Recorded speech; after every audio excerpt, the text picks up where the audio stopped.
good afternoon, everyone. I have a few things to pass along, and then we'll get right to your questions. First, Secretary Austin and the Department of Defense continue to monitor the developing situation in the Republic of South Korea. The United States is in close contact with the ROK government to learn more and is closely monitoring developments. As we have any updates to provide, we'll be sure to pass them along as appropriate. Separately, this morning, U.S. Central Command forces successfully destroyed several weapon systems in the vicinity of military support site Euphrates in Syria that included 3 truck-mounted multiple rocket launchers, a T-64 tank, and mortars that presented a clear and imminent threat to U.S. and coalition forces. The self-defense strike occurred after the mobile multiple rocket launchers fired rockets that landed in the vicinity of MSS Euphrates, and mortars were fired towards U.S. forces.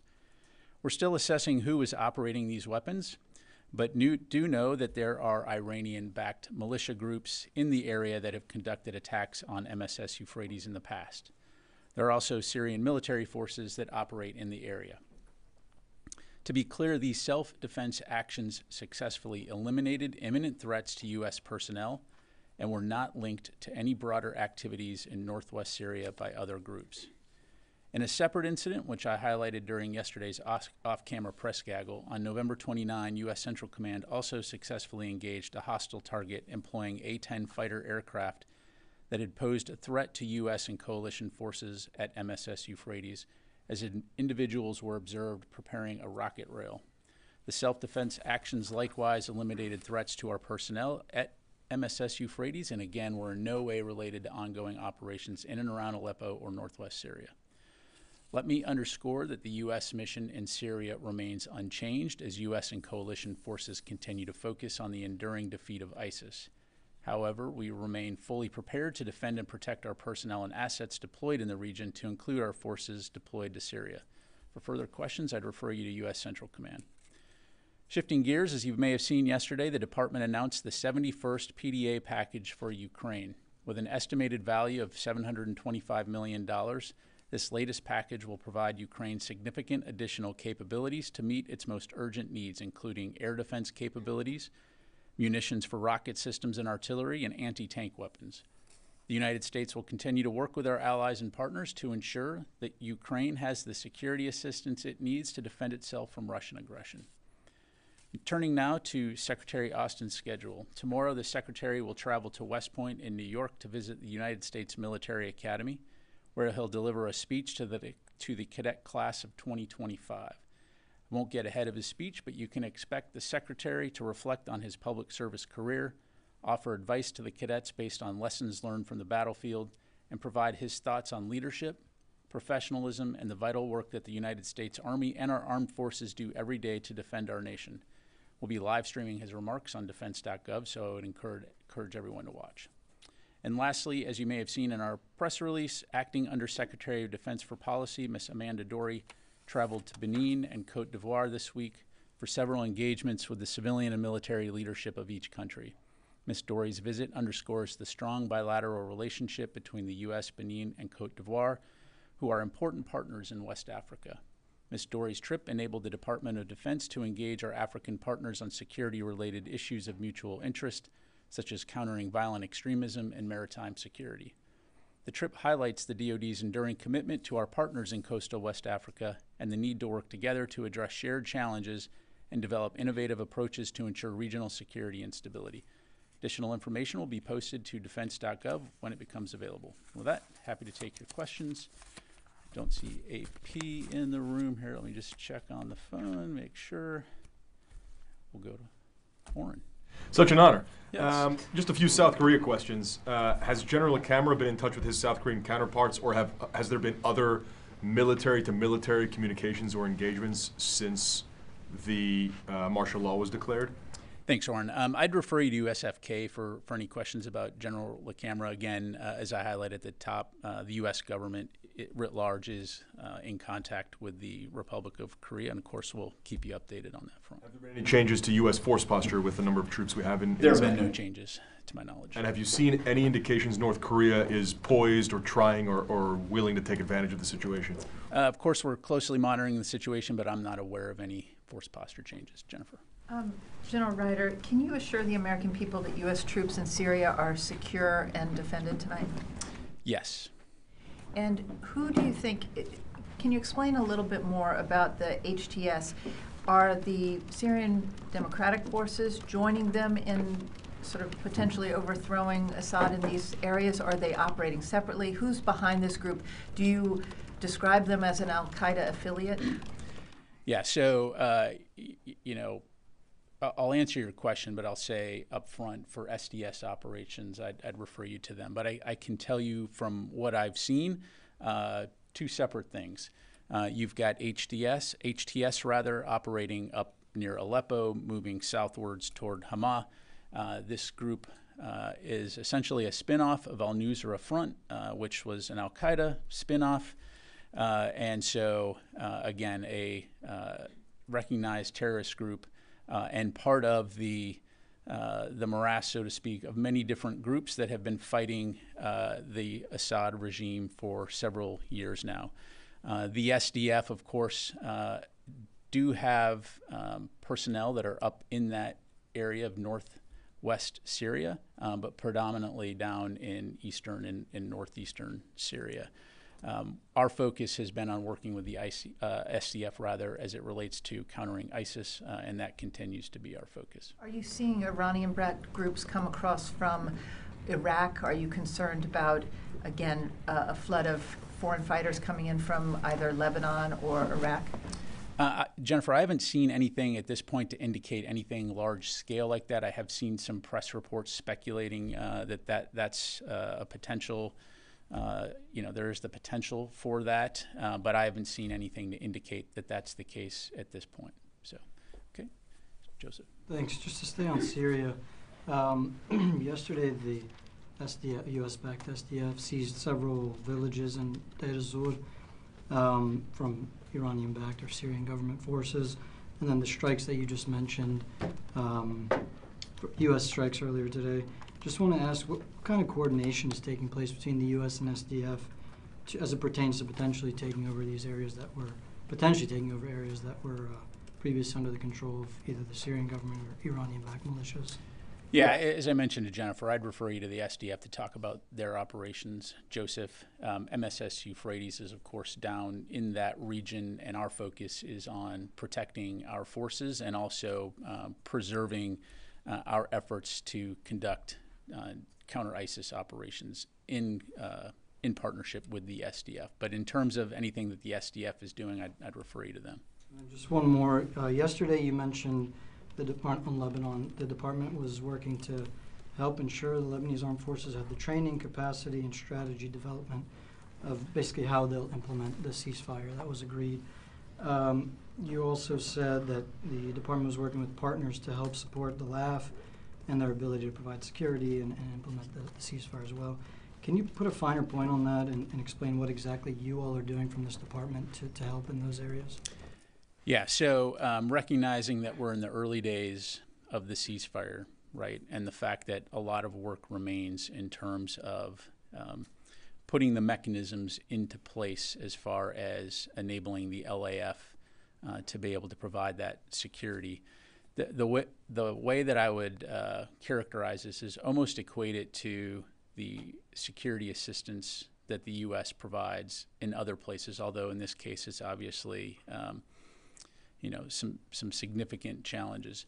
But what General Jeffers and his team will do is work as part of the country team and with State Department and coordinating with IDF and with the Lebanese Armed Forces, France, and others to look at what are the needs in terms of training, capacity for the LAF, and then also strategy development in terms of how the LAF can provide security along the southern Lebanon border to essentially fill the void that's been left by Hezbollah being routed out, and so ensuring that there is a force in place that can provide security for the people of Lebanon, but also ensure that the kinds of terrorist attacks that we've seen in the past from Hezbollah can't occur. So working out of the embassy and coordinating on what those needs are, and then working with other countries and the interagency to help fulfill those needs, if that makes sense. Again, much more to follow in the days ahead, but but that's the basic concept. Thanks, Charlie. How does martial law impact U.S. troops in South Korea? Well, as I mentioned, Charlie, we're continuing to monitor. We're in touch with the ROK. Right now, there has been essentially no impact on U.S. forces. But again, we'll continue to monitor and we'll keep you updated. Are they hunkering down? Has leave been canceled? I mean, if we've got Army vehicles on the streets, it's going to affect U.S. forces. Yeah, so I'd refer you to U.S. Forces Korea for much more information. But my understanding is no, they're not. They've not been put under any type of curfew. But obviously, in any of these kinds of situations, you want to make sure that you're paying attention, that you're checking in with your unit, making sure that there's accountability. But I'm not aware at this point of any significant impact. But again, we'll continue to monitor. Thank you. Can I ask you a question, too, about what's happening in Syria? You mentioned an A-10 was used in the previous strikes. There has been video of an A-10, apparently, reportedly from today. Can you agree with the video, or just that an A-10 was used in these strikes as well? Yeah, so Charlie, I don't have anything on the latest strikes that I talked about in terms of the aircraft. I can look into that, but I think there's been a lot of misreporting out there in terms of A-10s and what it was doing and what it wasn't doing. And as I highlighted on November 29, A-10 aircraft were used in this self-defense strike to take out a target. Some individuals that were building a rocket rail to threaten MSS Euphrates, and so those are the facts. Again, not related to what's going on in northwestern Syria. This was self-defense to protect our forces. Thanks. You go to. Yep. Can I follow up the martial Only law? if you ask a question about Korea. Yes, Korea and Ukraine.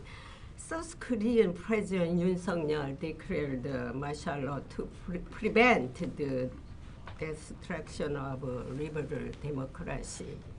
Does the United States support the declaration of martial law in South Korea? Well, again, we're going to continue to monitor the situation, Janie. Our commitment to the alliance and the defense of the Republic of Korea is ironclad.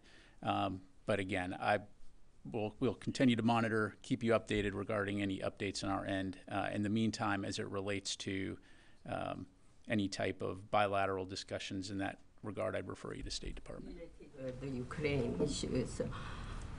The Ukrainian defense minister visited South Korea recently and requested armed support from South Korea, but it is not yet clear whether South Korea will accept the request. President-elect Trump has said that the new administration will end the war in Ukraine next year. Do you still think that Ukraine needs weapons aid? So, answering your question, look, the bottom line is that Russian aggression still poses a threat to Ukrainian sovereignty. The Ukrainians have demonstrated and expressed the will to continue to fight.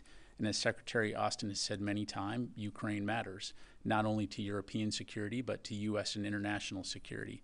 So we will continue to consult with our Ukrainian partners. We'll continue to consult with our allies and partners around the world. And as in terms of what Ukraine needs to defend itself. And so we will continue to support them in their fight. Thank you. Louis. If you bear with me, very short questions. We're kind of rapid fire here. Rapid fire round. Are there any plans for Secretary of Defense Austin to contact South Korean Defense Minister Kim? I don't have anything to read out right now or announce in terms of phone calls, but certainly if that happens, we'll keep you updated. When you talked about the ironclad commitment, was there a notification on the part of the South Korean military to the U.S. military, U.S. Forces Korea, that their forces might be engaged in some kind of enforcement of martial law? Louis, to my knowledge, the U.S. was not notified in advance of this announcement. And when we talk about notifications as well in Syria, has the Syrian Democratic Forces, have they notified the U.S. of their plans with regards to the scenario that's playing out right now in Syria? Look, we obviously consult closely with the SDF Our focus in working with the SDF, of course, is the counter ISIS mission, the enduring defeat of ISIS. And I'll just leave it there. The Ronald Reagan Foundation and Institute has publicly announced that Secretary Austin is receiving an award and is giving a keynote address in Simi Valley this Saturday. Can you confirm that that's actually the case? The Secretary will be giving a speech on Friday. On Thursday, we'll have much more to talk about in terms of the trip. But yes, I mean, he will be traveling to Simi Valley to speak at the Reagan National Defense Forum. But we'll have much more information to provide you on Saturday. So we'll have much more to provide on that in the very near future. All right, let me go to my Turkish colleagues here. Yes, sir. Thank you very much, General. Congratulations, by the way. Thank you. On the birth of your son? Yes. Awesome. Congratulations. Thank you very much, General. Regarding the developments in Syria, the administration has made it very clear that you're going to be protecting your personnel and your military sites. When it comes to the SDF, right now in northwestern Syria and also in other parts, a lot of groups are shooting at each other. So when it comes to the SDF, that umbrella of protection, does that cover the SDF as well? Or are you saying like we've armed you to the teeth? If you get attacked, defend yourselves? Yeah, look, the presence of the United States in Syria is focused on the enduring defeat of ISIS. In that mission, we have a very valued partner in the SDF. But I want to be clear that our focus is on the defeat ISIS mission and working with coalition partners to include the SDF. So hopefully that helps to answer your question. Just to clarify a little bit, because that wasn't really a yes or no. So unless it's ISIS that is attacking the SDF, are they still under your protection? That would you say that we come to their defense? Like that's what I'm trying to get at, really. Yeah, I mean, as we work together to counter ISIS, we have come to the aid of SDF. Obviously, again, we're working together. We're partners in that. But if the question is, are we going to look at opportunities elsewhere outside of that mission set? We obviously have to remember why we're there and what we remain focused on. Again, we very much value the partnership that we have with the SDF. Our forces have fought alongside each other and bled alongside each other, but our focus in Syria remains the defeat ISIS mission, and that will continue to be our focus. John. Thank you, General. Related to Syria again, the HTS on their way to Aleppo, they came across to SDF forces and they had a small clash, and then they agreed, and the SDF forces evacuated the Tel Rifat area, leaving their heavy weapons to the HTS, moving towards Manbij. If HTS decides to go after SDF forces in Manbij, what would be your position, to be more specific? Yeah, so I don't want to get into hypotheticals. I appreciate the question. But, look, again, I'm not going to speak for the SDF. I'm not their spokesperson. Clearly, they've been operating in a very dangerous neighborhood for a very long time. And as you highlight, there are many groups that are fighting in Syria, to include HTS. And so, again, the SDF have proven themselves to be very effective on the battlefield. But again, I'm not going to speak for them or get into hypotheticals about what ifs. So let me go to the phone. Yep, sorry. Are you in contact with your Turkish counterpart about the recent developments in northern Syria? We are in contact with partners throughout the region, to include Turkey, to make sure that we have open lines of communication as we monitor what's going on in northwestern Syria. Of course, we want to make sure that everyone has situational awareness, particularly as it applies to our forces that are conducting the defeat ISIS mission. What about HTS? Do you have communication with them as well? No, we do not. Let me go to the phone here real quick. Fadi from Al Jazeera. Hey, thank you, General. I have a couple of questions. So the first one in relations to the strikes today, and I take it happened in Deir ez-Zor area, and it happened while the SDF forces were launching an offensive against Syrian Arab Army positions in the so-called 7 villages on the eastern side of the Euphrates and the tribal army. Can you confirm that those strikes that happened today were not related to that offensive in terms of supporting SDF offensive against the Syrian army positions? Hey, thanks, Fadi. Again, I'd refer you to the SDF to talk about their operations. As I highlighted in my topper, there were imminent threats against U.S. forces at MSS Euphrates. That is why we took those strikes to eliminate those threats and safeguard our personnel. But did you receive requests from the SDF to support their offensive against the Syrian army or the tribal army in the region? Again, I'd refer you to SDF to talk about their operations. The United States military is in Syria to conduct the Defeat ISIS mission. And one question about Lebanon, if I may, General. So yesterday, Israel targeted 30 different targets throughout Lebanon. Today, again, we saw more actions in Shib'a region and South Lebanon, in addition to demolition in different areas, including Marun al-Ras of civilian infrastructure taken by the Israeli military. How confident are you that these actions taken by Israel are not threatening the fragile ceasefire that it seems so far in Lebanon? Thank you. Yeah, thanks, Fadi. So the United States has been in close touch with senior officials from both Israel and Lebanon. Both have reiterated their commitment to upholding the ceasefire that went into effect on November 26.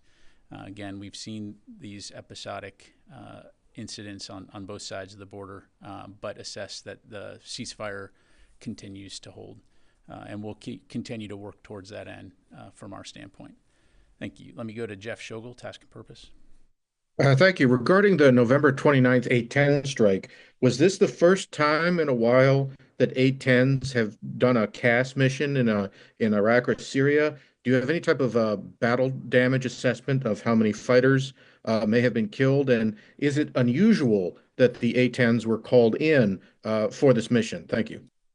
Yeah, thanks, Jeff. I'll refer you to CENTCOM to get into some of those tactical level details. I will say, as you have, having watched the situation in Syria for a very long time, as you know, we've been conducting the counter-ISIS mission there in one degree or another for nearly a decade.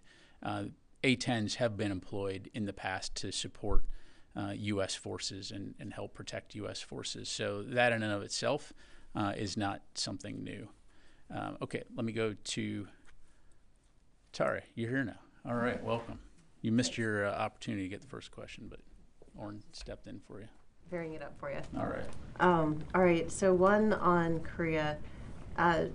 Were the initial communications between the U.S. and Korea done through mill-to-mill ties and connections instead of through State Department channels? I know that there wasn't a prior notification, but did you get the first assessment of what was going on through those connections that you've made, the longstanding ties with the Korean military?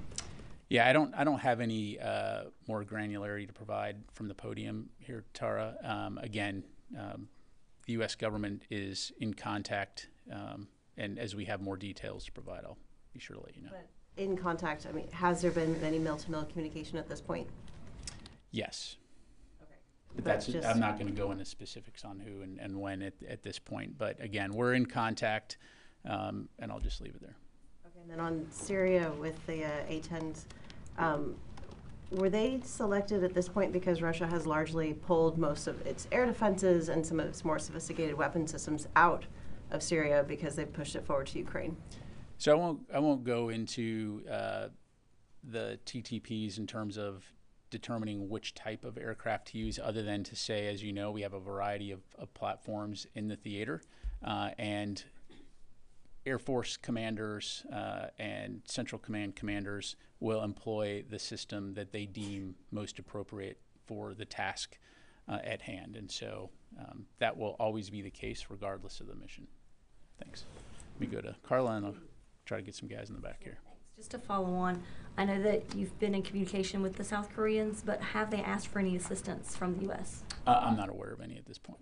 Okay, and then just to follow on with Jen asking about Iranian groups crossing from Iraq into Syria, have you seen any movement from the Syrian forces or the Russian forces moving closer to U.S. troops? Can you kind of give us an assessment of what you're seeing on the ground?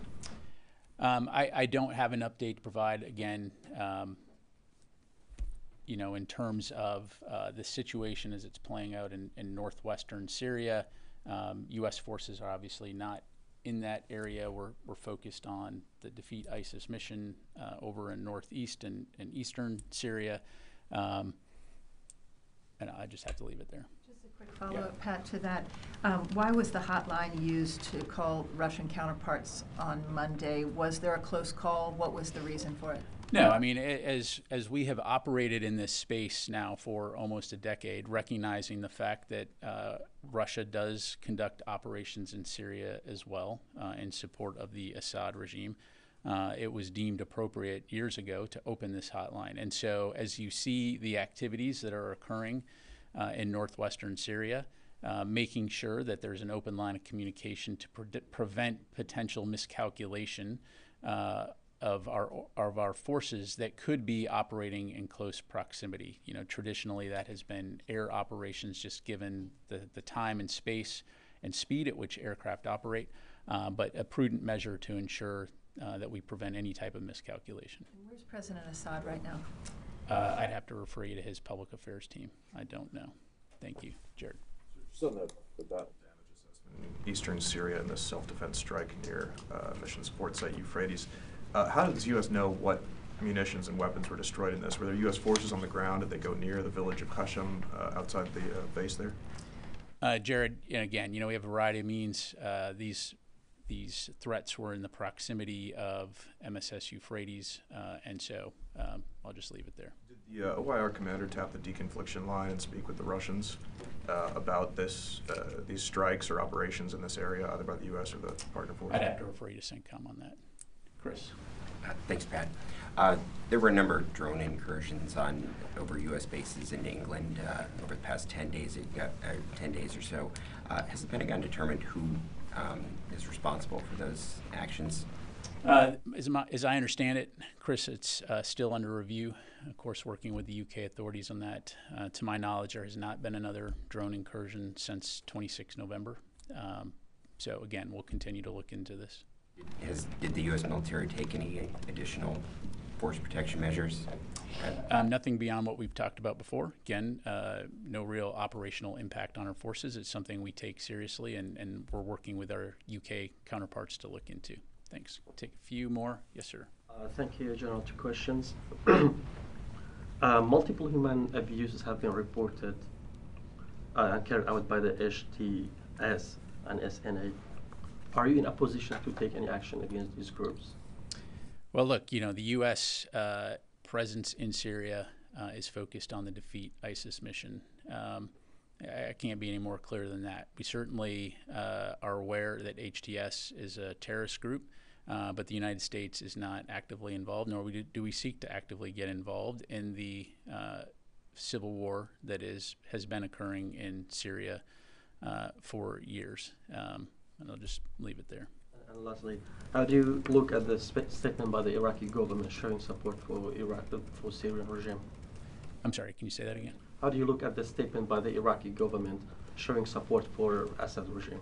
I'll let the Iraqi government speak for itself. Howard Altman, Warzone.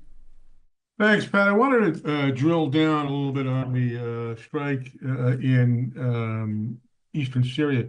I was told it was in support of SDF offensive against ISIS. Is that true? Is that not true? Yeah, thanks, Howard. I just answered that question. U.S. forces were threatened, and so U.S. forces took action to eliminate that threat and safeguard our forces. Thank you. Go back to the room here. Yes, sir. Thank you, General. According to New York Times, the IDF have established at least 19 major military bases and multiple smaller facilities throughout the Gaza Strip. This military build-up what's come after destroying over 600 buildings inside Gaza. So, first of all, have you seen these reports? Do you confirm that? Have you been notified by the IDF about these bases? And do you believe there is a shifting with the Gaza situation, that Gaza will be occupied for a long time by the IDF? Thank you. I have seen those reports. I can't confirm them. We've been very clear that We believe, a couple things. One, that it's important that there be a ceasefire as soon as possible in Gaza, and that we start to ensure an increased flow of aid into Gaza, humanitarian assistance. We also don't believe that Israel should continue to occupy Gaza once that ceasefire and the threat has been eliminated from Hamas, or Hamas has been defeated. But again, we'll continue to consult with our Israeli partners on that front. But the most important thing is getting to a ceasefire, the release of the hostages, and ending this terrible conflict. Thank you. Ma'am. Thank you. Can you tell us anything on regional powers supporting Tahrir al-Sham in Syria, whether Gulf states or any neighbor of Syria? I really can't, and as a Department of Defense spokesperson, it's not my place to kind of provide a